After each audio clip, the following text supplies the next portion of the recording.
Hello everyone, అందరికీ నమస్తే. నేను మీ రాజీ. ఈరోజు ఏంటంటే ఎస్జిటి వాళ్ళకి, అసిస్టెంట్ వాళ్ళకి కామన్గా ఉన్న సబ్జెక్ట్స్ ఏమున్నాయి? GK and PE, perspective in education, next psychology, మూడు కదా. ఈ మూడు టాపిక్స్లో అంటే ఏవి ఇంపార్టెంట్గా చదవాలని అడుగుతున్నారు. ఏ చాప్టర్స్ ఇంపార్టెంట్గా చదవాలి, 5 మార్క్స్కైనా 10 మార్క్స్కైనా ఏవి బాగా చదవాలని అడుగుతారు కదా. దాని గురించి నేను చెప్తాను. First GK and current affairs. SGT వాళ్ళకి, అసిస్టెంట్ వాళ్ళకి సేమ్ సిలబస్ అనమాట. నేను చూశాను. అవి ఏం చదవాలంటే నేషనల్, ఇంటర్నేషనల్, స్టేట్ లెవెల్ అని ఇచ్చేస్తున్నారు, కానీ క్లారిటీ అనేది లేదు. నేను ఒకసారి మీకు క్లారిటీ చెప్తాను చూడండి. First ones in a year, సంవత్సరానికి ఒకసారి వచ్చే ఇష్యూస్ మాత్రం గ్యారంటీగా చదవాలి. నోబెల్ అవార్డ్స్ ఉన్నాయి, ప్రతి నెల అనౌన్స్ చేయరు కదా, ఇయర్కి ఒకసారి అనౌన్స్ చేస్తారు. అలాగే miss world, miss universe, miss world, miss universe, miss India, ఇలాగా ఇవన్నీ ఒకసారి రాసుకోండి. ఒక బుక్ పెట్టుకొని ఇన్ఫర్మేషన్ మొత్తం ఒకసారి రాసుకోండి. సుప్రీంకోర్టు ప్రధాన న్యాయమూర్తి ఎవరున్నారు, ఈ ఇయర్లో ఎవరున్నారు, ఒకటి. నెక్స్ట్ అవార్డ్స్, మెయిన్గా అవార్డ్స్ అనమాట. Nobel awards, Dadasaheb Phalke, Ramon Magsaysay, Jnanpith, main important awards ఏవైతే ఉన్నాయో అస్సలు వదలొద్దనమాట. స్పోర్ట్స్లో ఇచ్చేవి అర్జున్ అవార్డ్స్, ద్రోణాచార్య అవార్డ్స్ ఇవన్నీ ఉంటాయి కదా, అవి చదువుకోండి.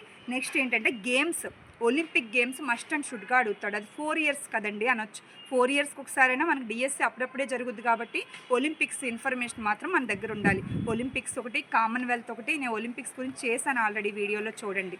ఓకే, వీడియోస్ ఫాలో అవుతూ ఉండండి, డైలీ చేస్తాను నేను. అలాగే కరెంట్ అఫైర్స్కి అయితే గ్యారంటీగా నేను అప్లోడ్ చేస్తాను, డైలీ చూస్తూ ఉండండి. సెప్టెంబర్ అయిపోయింది, అక్టోబర్ స్టార్ట్ చేస్తాను. నోబెల్ అవార్డ్సే ఉన్నాయి అక్టోబర్లో, చెప్తాను. తర్వాత ఏంటంటే మీటింగ్స్, కాప్ సదస్సు, యుఎన్ఓ సదస్సులు జరుగుతూ ఉంటాయి కదా ప్రతి సంవత్సరం. అవి ఎక్కడ జరిగాయి, ఏ ప్లేస్లో జరిగాయి, ఆ సెక్రటరీ జనరల్ ఎవరు పాల్గొన్నారు, యుఎన్ఓ సెక్రటరీ జనరల్ ఎవరు, ఓకే 5 ఉంటాయి కదా, దాంట్లో ఆ 5 యొక్క సెక్రటరీ జనరల్స్ ఎవరున్నారు అవి ఒకటి చూసుకోండి. నెక్స్ట్ సమాధులు, ప్రముఖ వ్యక్తుల యొక్క సమాధులు. ఇందిరాగాంధీ సమాధి, రాజీవ్ గాంధీ సమాధి, గాంధీజీ సమాధి, అంటే ప్రముఖ వ్యక్తుల యొక్క సమాధులన్నీ ఒక చోట నేను రాసినవి మీకు చెప్తాను. ఓకే, రాసినవన్నీ ఒక చోట రాసుకుని మీకు చెప్తాను, అప్లోడ్ చేస్తాను. నెక్స్ట్ కరెన్సీ, దేశం, కరెన్సీ, దాని యొక్క క్యాపిటల్, దేశం యొక్క కరెన్సీ, క్యాపిటల్ గ్యారంటీ అడుగుతాడు, అదొకటి. నెక్స్ట్ సమాధులు చెప్పాను కదా. ఇంపార్టెంట్ డేస్, ప్రతి మంత్కి ఇంపార్టెంట్ డే ఉంటుంది. జనవరిలో ఇంపార్టెంట్ డేస్ ఉంటాయి, వాటర్ల దినోత్సవం జనవరి 25 అలాగా. తర్వాత ఫిబ్రవరిలో ఉంటాయి, మార్చ్లో ఉంటాయి. మే యొక్క ఇంపార్టెంట్ డేస్ ఆల్రెడీ నేను చేశాను, సెప్టెంబర్ అప్లోడ్ చేశాను షార్ట్ రూపంలో. అలా ప్రతి నెలది ఇంపార్టెంట్ డేస్ నేను కూడా సెప్టెంబర్ కరెంట్ అఫైర్స్ అయిపోయాక దాని యొక్క ఇంపార్టెంట్ డేస్ ఆ మంత్ది చెప్తాను, ఫాలో అవుతూ ఉండండి.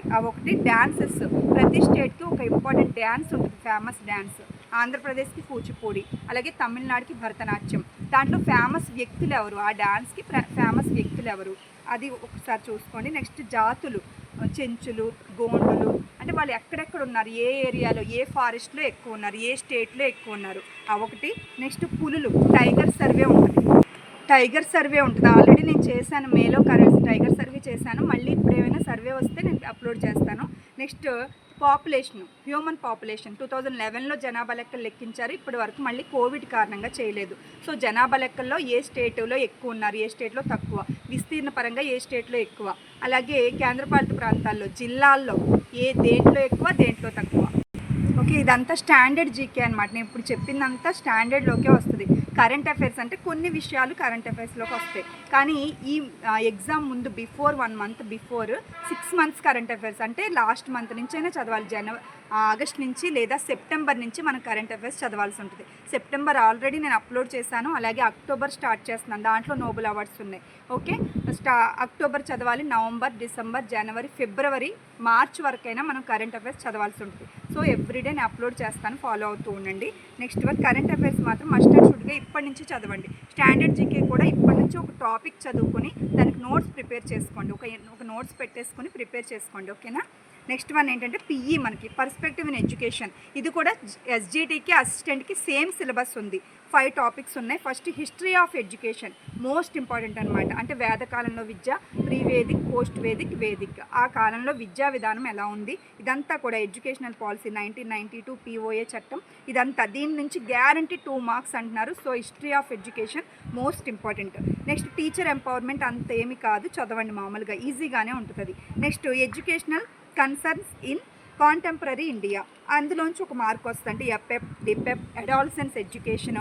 నెక్స్ట్ ఇంకా మనకి దాని నుంచి KGBVs, model schools, mid day meals, free books, scholarships, current trends in education most important, trends in education most important. ఈ టాపిక్ నుంచి 1 మార్క్, అంటే 2 బిట్స్ వస్తాయి 1 mark. Next acts rights, child rights, child acts ఉంటాయి కదా, అందులోంచి guarantee 1 mark. Next national education policy most important, అది చదవకుండా ఎగ్జామ్కి అయితే వెళ్ళొద్దు. 2020 NEP 2020 చదువుకోండి, ఒక బిట్ అయినా వస్తుంది, ఒక హాఫ్ మార్క్ అయినా దాని ఉంటే వస్తుంది. ఓకే, ఇది పిఈ గురించి. ఎస్జిటి వాళ్ళు, అసిస్టెంట్ వాళ్ళు ఇవే చదవండి. నెక్స్ట్ ఏంటంటే మనకి సైకాలజీలో 3 టాపిక్స్ ఉన్నాయి అసిస్టెంట్ వాళ్ళకి. ఎస్జిటి వాళ్ళు పెరుగుదల వికాసం ఎక్స్ట్రా చదువుతారు. ఓకే, ఇక్కడ ఏంటంటే individual differences, learning, personality.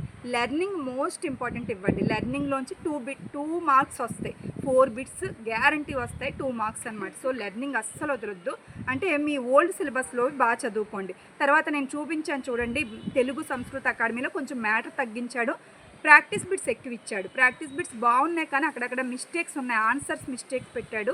So old syllabus చదువుకుంటూ దీంట్లో టాపిక్ ఇచ్చాడు, టాపిక్ చదివి బిట్ పెట్టేటప్పుడు మీరు ఓల్డ్ సిలబస్లో కూడా చెక్ చేసుకోండి, కరెక్ట్గా ఉందా లేదా ఆన్సర్ అని చెక్ చేసుకోండి. అంటే ఆ బుక్ చాలా బాగుంది, practice bits number of practice bits ఉన్నాయి, మోడల్ పేపర్స్ ఉన్నాయి, కానీ మిస్టేక్స్ ఉన్నాయి, ఆన్సర్స్ మిస్టేక్స్ పెట్టాడు. సో మనం చెక్ చేసుకుని చదవాలి అంటున్నాను. తెలుగు సంస్కృత అకాడమీ ఆ బుక్ చాలామంది చూపించమని అడుగుతున్నారు, నేను చాలా వీడియోస్లో చూపించాను, ఒక థంబ్నెయిల్లో కూడా పైనే పెట్టాను, ఒకసారి చెక్ చేసుకోండి. గ్రీన్ బ్లూ కలర్లో ఉంటుంది సైకాలజీ. ఓకేనా, దాంట్లో చదువుకోండి. ఓల్డ్ దాంట్లో కూడా ఈ 3 టాపిక్స్ చూసుకుంటే మీకు ఎక్కువ నాలెడ్జ్ గెయిన్ అవుతుంది. 3 టాపిక్సే కాబట్టి ఎక్కువ చదవండి. ఓకేనా, పెరుగుదల వికాసం కూడా ఎస్జిటి వాళ్ళు చదువుకోండి. తర్వాత మనకి అంతే, పర్సనాలిటీ కదా, మూర్తిమత్వం అస్సలు వదలొద్దు, బాగుంటుంది కూడా మూర్తిమత్వం, చదవడానికి బాగుంటుంది.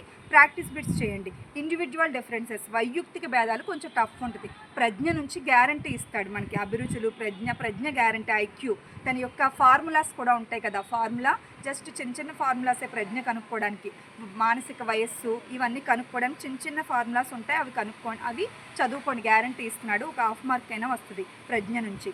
తర్వాత ఇండివిజువల్ డిఫరెన్సెస్ మొత్తం క్లాస్ రూమ్ ఇంప్లికేషన్స్ టైప్లో చదువుకోండి. అంటే తరగతి గదిలో ఎలా అన్వయిస్తాము, మనం చదువుకున్న టాపిక్ని తరగతి గదిలో అడిగినప్పుడు మనం ఆలోచించగలగాలి, చదివిన దానికి అప్లై చేయగలగాలి. అదే సైకాలజీ మనం ఎంత చదివినా పెట్టలేము, అప్లై చేయగలిగితేనే మనం పెట్టగలుగుతాం. కాబట్టి నెంబర్ ఆఫ్ ప్రాక్టీస్ బిట్స్ చేయాలి. ప్రాక్టీస్ టెస్ట్లైనా తీసుకోండి, చదివేసిన తర్వాత ప్రాక్టీస్ మాత్రం మస్ట్ అండ్ షుడ్గా చేస్తేనే మీరు డెఫినెట్గా ఎగ్జామ్లో పెట్టగలుగుతారు. ఓకేనా, ఇప్పటి నుంచి చదవండి. కరెంట్ అఫైర్స్ కూడా ఇప్పటి నుంచి చదవండి, అలాగే పిఈ, సైకాలజీ కూడా 5 మార్క్సే కదా అని వదిలేయద్దు. కరెంట్ అఫైర్స్, జీకే అయితే 10 మార్క్స్ వదిలేయద్దు. ఇప్పటి నుంచి చిన్న టాపిక్ని నోట్స్ పెట్టుకుని రాసుకున్నారనుకోండి, అప్పటికి ఈజీ అవుతుంది, సిలబస్ కంప్లీట్ అయిపోతుంది. అప్పుడు మీకు ఏమనిపిస్తుంది అంటే నాకు ఇది అయిపోయింది కదా, వచ్చేసి కదా అనిపిస్తుంది. అప్పుడు కంటెంట్ మీద, మెథడాలజీ మీద ఫోకస్ పెట్టండి. 60 మార్క్స్ కాబట్టి ఎవరైనా, ఏ సబ్జెక్ట్ వాళ్ళైనా 60 మార్క్స్ కంటెంట్, మెథడాలజీ కాబట్టి ఫోకస్ పెట్టండి, వద్దనట్లా.